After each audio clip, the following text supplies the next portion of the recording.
Investigators with the U.S. State Department are honing in on some brand new videotape out of Benghazi, Libya. And it's videotape that shows witnesses, well, at least that witnesses say, shows Ambassador Chris Stevens being pulled out of a charred windows just moments after this attack on the U.S. consulate there last week. Here's our Arwa Damon with that video. This is the first thing that Fahad says he saw and filmed at the consulate compound. The cafeteria building up in flames. It was shortly before midnight, September 11th. The smoke so thick, the compound's main house is barely visible. And then this. After breaking through a window, men shout they have found a body. Suddenly, one of them cries out, "He's alive! He's alive!" The crowd cheers, "God is great!" Rushing for a car, they realize it's a foreigner. I was filming the video and I thought it was an American, Fahad recalls, but I thought it was a driver or a security guy. I never thought it was the ambassador. It's clear from the rest of the video that the man they pulled out was Ambassador Christopher Stevens. Fahad says he was alive, but barely.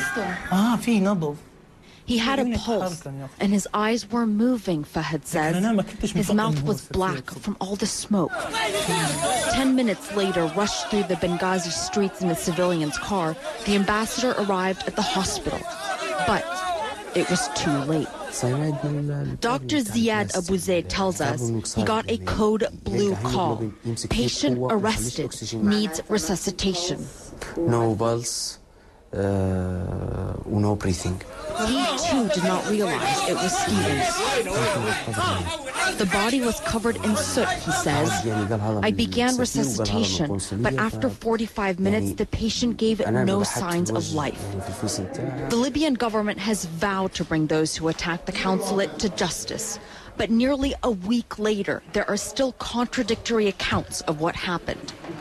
The head of Libya's National Congress, Mohammed al-Mgariyef, says it was a pre-planned attack, that the government has arrested dozens of people, among them members or sympathizers of al-Qaeda, and a handful of foreigners. Other senior officials say the 50 were merely brought in for questioning, and there is no evidence of an existing plot. What is undisputed is that over the past 3 months, attacks against Western interests in Benghazi have increased, as has the power of extremist groups. Something military officials say they warned the Americans about. This young man says he arrived at the compound just as the firefight began to subside. He says he didn't see any foreigners, just Libyans, members of known extremist militias, bearded, carrying Russian-made automatic machine guns, rocket-propelled grenades, and lighter weapons. He was detained by the attackers and says he heard them talking about the assault, celebrating their success. And he says before he was released, they also talked about an attack on another location that night, a safe house where the American staff took shelter. Perhaps we'll never know exactly what happened that night, but it's a far cry from the dreams of so many Libyans when they rose up last year.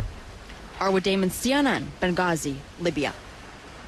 Arwa, thank you. And meanwhile, the fallout from the online anti-Islam film is escalating.